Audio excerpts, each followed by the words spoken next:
경남 양산의 한 노상 쓰레기 더미에 시신을 유기하고 불태운 유력 피의자는 피해 추정 여성과 동거하던 남성으로 확인됐습니다. 경남 양산시는 국민권익위원회가 580개 공공기관을 대상으로 벌인 2020년 공공기관 청렴도 평가에서 종합청렴도 2등급을 달성했다고 밝혔습니다. 경남 양산시가 오는 20일부터 양산 도시형 5번, 6번 버스를 개통해 운행을 시작합니다. 창원시가 B&K 경남은행과 육아휴직자가 기본생활을 위한 자금 대출을 가능하도록 하는 2021년 육아휴직가정 기본생활 자원지급 업무 협약을 체결했다고 밝혔습니다. 창원시 환경정책관은 탄소포인트 제도에 참여 중인 세대별 올해 상반기분 평가 결과 에너지를 5% 이상 절약한 27,485세대에 대해 총 2억 9,154만 원의 인센티브를 지급한다고 밝혔습니다. 잠시 후 자세한 소식 전해드리겠습니다. 시청자 여러분 안녕하십니까? 신동아 방송 경남 뉴스 허나영입니다. 경남 양산의 한 재개발 구역에서 시신을 유기하고 불태운 용의자가 경찰에 붙잡혔습니다. 경남 양산의 한 노상 쓰레기 더미에 시신을 유기하고 불태운 유력 피의자는 피해 추정 여성과 동거하던 남성으로 확인됐습니다. 경남지방경찰청은 전날 긴급 체포한 용의자 A씨에게 살인 혐의를 적용하고 피의자 신분으로 전환해 입건했다고 밝혔습니다. A씨는 지난 8일 오전 2시 36분쯤 양산시 북부동에 있는 한 재개발구역 교회 담벼락 쓰레기 더미에 훼손한 시체를 유기한 뒤 불을 지른 혐의를 받고 있습니다. 당시 쓰레기 더미에서 불꽃이 난다는 주민 신고를 받은 소방당국이 화재 진압 중 시신을 발견했으며 시신은 양쪽 다리와 한쪽 팔이 없이 심하게 훼손된 상태였고 나머지 시신 일부는 아직 발견되지 않았습니다.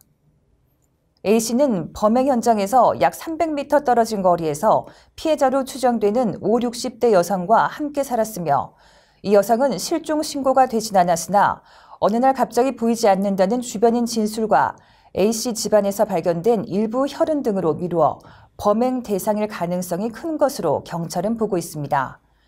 경찰은 교회 주변 CCTV를 확보해 영상에 찍힌 사람들의 사건 전후 시간대 동선 등을 추적해 A씨가 범인일 가능성이 크다고 판단하고 검거했습니다. 경찰은 국립과학수사연구원의 시신 감식 결과에 따라 사망자가 실종 여성으로 드러날 경우 구속영장을 신청하겠다는 방침입니다. A씨는 범행 현장에 간 적이 없다며 모든 혐의를 부인하고 있는 걸로 확인되고 있습니다. A씨는 전과가 다수 있으며 약 2년 전부터 해당 여성과 동거한 것으로 알려졌으며 경찰은 피해 여성의 신원 파악 및 사망 원인을 밝혀내기 위해 국립과학수사연구원의 유전자 감식과 시신 부검을 의뢰한 상태입니다. 경남 양산시는 국민권익위원회가 580개 공공기관을 대상으로 벌인 2020년 공공기관 청렴도 평가에서 종합청렴도 2등급을 달성했다고 9일 밝혔습니다. 이는 지난해 종합청렴도 상등급 대비 1등급 상승한 것으로 외부 청렴도에서 점수가 크게 상승해 전국 75개시 평균보다 월등히 높은 평가를 받아 종합청렴도 상위권에 진입했습니다. 시는 올 초부터 청렴도 향상 특별 대책을 수립해 전 직원 청렴 서약을 시작으로 직원 청렴 교육 강화, 청렴 활동 평가제 운용 등을 통해 조직 내 청렴 문화를 확산했습니다. 또 부패 취약 분야 집중 관리를 위해 불공정 관행을 개선하는 등 청렴도 향상을 위해 다양한 시책을 추진해 왔습니다. 국민권익위에서 매년 시행하는 공공기관 청렴도 측정은 내 외부 청렴도 설문조사 결과를 종합한 후 부패 사건 발생 등의 감점 요인을 반영해 산출하며 공공기관의 청렴 수준과 부패 유발 요인을 진단해 각 기관의 자율적 개선 노력을 유도함으로써 공공 분야의 투명성, 청렴성을 높이는 데 목적을 두고 있습니다. 시 관계자는 청렴도 평가 분석 결과 외부 부패 행위가 전혀 없었고 공정하고 투명하게 업무를 처리했다는 평가를 받아 이런 결과가 가능했다며 현재에 만족하지 않고 앞으로 더욱 청렴하고 부패 없는 양산을 만들기 위해 최선을 다하겠다고 말했습니다. 경남 양산시가 오는 22일부터 양산 도시형 5번, 6번 버스를 개통해 운행을 시작합니다. 이번에 운행을 시작하는 양산 도시형 5번, 6번 버스는 낮 시간대에는 대중교통 사각지역인 하북면 8개 마을과 상북면 6개 마을 일원을 운행하고 출퇴근 시간대에는 어곡산단과 석계산단을 각 2회씩 운행하게 됩니다.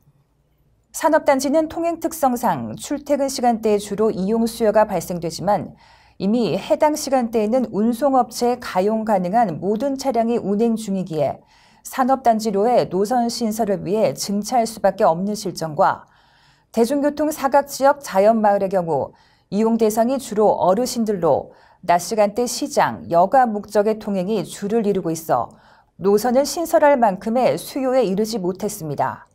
이에 시는 기존 고정된 노선버스에서 탈피해 국토교통부에서 주관하는 도시형 교통모델 사업 수요 응답형 형태를 연구 분석해 한 대의 버스로 출퇴근 시간대에는 산업단지 이용객에게 서비스하고 낮 시간대에는 대중교통 사각지역 마을 주민 편의를 위한 수요응답형 버스 운행 계획을 수립했습니다. 수요응답형과 출퇴근 정기 운행이 결합된 복합형 양산 도시형 5번, 6번 버스는 한 대의 버스로 이용객들의 편의와 운송 비용 절감을 동시에 충족시킬 수 있도록 노선 효율을 극대화시켰습니다. 이용 방법은 출발 시간 전 전화 예약하면 되고 교통카드로만 탑승이 가능합니다. 운행 시간은 수요응답형의 경우 오전 9시부터 오후 4시까지입니다. 한편 오는 1월 말에는 웅상 지역을 운행하는 양산 도시형 3번, 4번 노선이 운행 개시 예정입니다. 창원시가 BNK 경남은행과 육아휴직자가 기본 생활을 위한 자금 대출을 가능하도록 하는 2021년 육아휴직 가정 기본생활 자금 지원 업무 협약을 체결했다고 밝혔습니다. 이번 협약은 저출산, 인구 감소 문제의 제1원인으로 꼽히는 경제적 부담을 완화해 출산과 양육의 부담을 줄이기 위해 추진됐습니다. 현재 육아휴직자는 직장인이라 하더라도 제1금융권에서의 대출이 거의 불가능한 상황이어서 제2, 제3금융권의 높은 이자를 내고도 대출 지원이 어려운 것이 현실입니다. 하지만 이번 협약으로 육아휴직자에게도 재직 중인 직장인과 같은 이율의 제1금융권의 대출이 가능해졌습니다. 2021년 육아휴직 가정 기본생활 자금 지원 대출은 창원시 거주 1년 재직, 1년 이상 시민으로 개인 신용도 등에 따라 최대 1억 원까지 대출이 가능한 제도로 2021년 1월 1일부터 12월 31일까지 신청 가능합니다. BNK 경남은행 측은 창원시 육아휴직자에 대한 대출 기준을 완화해 저출산 극복에 함께할 수 있어 기쁘다며 앞으로 저출산 정책에 적극 협력하겠다고 밝혔습니다. 허성무 창원시장은 육아휴직 기간에는 아무래도 소득도 줄고 지출은 많아져 경제적인 부담이 클 때라며 이번 협약이 시민의 자녀 양육에 따른 경제적 부담을 줄일 수 있게 되길 바란다고 말했습니다. 창원시 환경정책과는 탄소포인트 제도 참여 중인 세대별 올해 상반기분 평가 결과 에너지를 5% 이상 절약한 2485세대에 대해 총 2억 9,154만 원의 인센티브를 지급한다고 밝혔습니다. 올해 상반기 분석 결과 전체 참여 세대 중 54.8%가 기준 사용량 대비 에너지를 절약했고 그 가운데 인센티브 지급 대상인 5% 이상 절약한 세대 수는 27,485세대입니다. 시는 에너지 절약으로 올해 상반기 중 총 5,996톤의 CO2를 감축한 것으로 조사됐고 CO2 1톤은 30년생 소나무 151그루가 흡수하는 양에 해당되며 소나무 91만 그루를 식재한 효과가 있습니다. 탄소포인트 제도는 현재 가입되어 있는 10만 2천여 세대 가운데 가정에서 전기, 상수도, 도시가스 사용량을 과거 2년간 평균 사용량 대비 5% 이상 절감할 경우 감축률에 따라 연간 최고 10만 원의 인센티브를 지급하는 프로그램으로 가입 방법은 탄소포인트 제도 홈페이지를 이용하거나 해당 주소지의 읍면동 주민센터를 방문해 참여 신청서를 제출하면 됩니다. 이상으로 뉴스를 모두 마치겠습니다. 시청해주신 여러분 고맙습니다.